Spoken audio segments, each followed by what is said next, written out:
미 상원 군사위원회 공화당 간사인 로저 위커 의원이 내년도 국방 예산에 대해 550억 달러, 우리 돈 75조 원 증액안을 제시했습니다.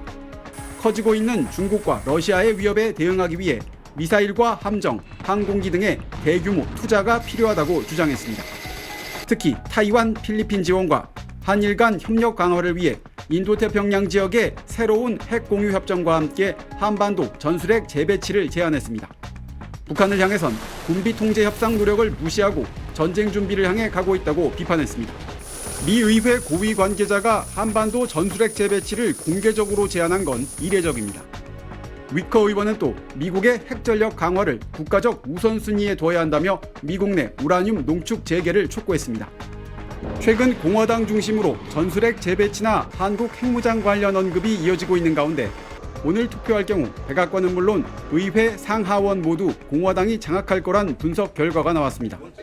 미 정치 매체 더힐과 선거 분석 업체가 자체 예측 모델을 돌린 결과 트럼프 재선 가능성은 58%로 6개 경합주 가운데 미시간을 제외한 5곳을 차지할 걸로 예측됐습니다. 또 공화당의 상원 탈환 가능성은 79%, 하원 다수당 유지 가능성은 64%로 나타났습니다. 이번 결과는 과거 선거 결과와 선거자금, 여론조사 평균 등 200여 개 데이터를 토대로 산출됐습니다.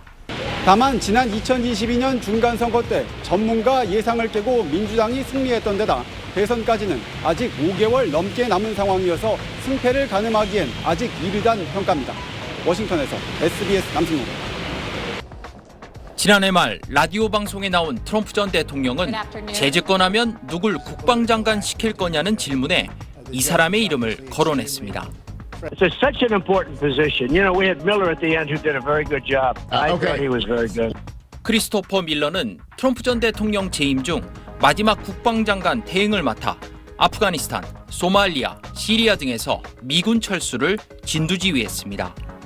아버지도 6.25 전쟁에 참전했던 밀러 전 장관 대행은 자신도 1980년대 후반 DMZ에서 소위로 근무한 경험이 있습니다.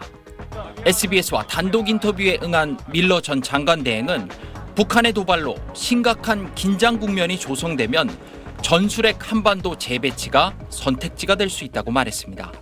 한국의 동의를 전제로 했습니다. Do you think redeploying U.S. tactical nuclear weapons to South Korea is a feasible option? That's always on the table, but I think that would we have to be really respectful of the Korean people. I think it's definitely an option if things just got really, bad. 밀러는 항공모함 전단처럼 천문학적인 비용이 드는 무기로 전쟁을 하는 시대는 지났다고 말했습니다. The day of the aircraft carrier is over. $13 billion for an aircraft carrier probably should be realigned to a large number of smaller autonomous vessels. 그러면서 8,200억 달러, 우리 돈 1,100조가 넘는 미 국방 예산을 절반으로 줄여야 한다고 강조했습니다. The point I'm trying to make is the United States military is still stuck in a very World War II type mentality, force structure capability.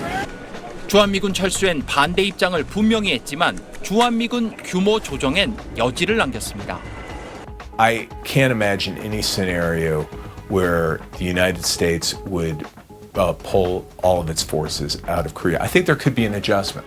밀러가 대표지필한 트럼프의 정책 공약집 프로젝트 2025엔 한국이 북한에 대한 재래식 방어를 주도하도록 한다고 명시돼 있습니다. Does it imply South Korea should take over wartime operation control? I am a firm advocate of that. I'd want to make sure that if we're fighting on the peninsula, that, ROK generals and ROK admirals are in charge of the military forces. 오는 11월 미국 대선에서 트럼프 전 대통령이 재선에 성공하게 되면 한반도를 둘러싼 군사 안보 환경에도 대대적인 변화가 불가피할 것으로 보입니다.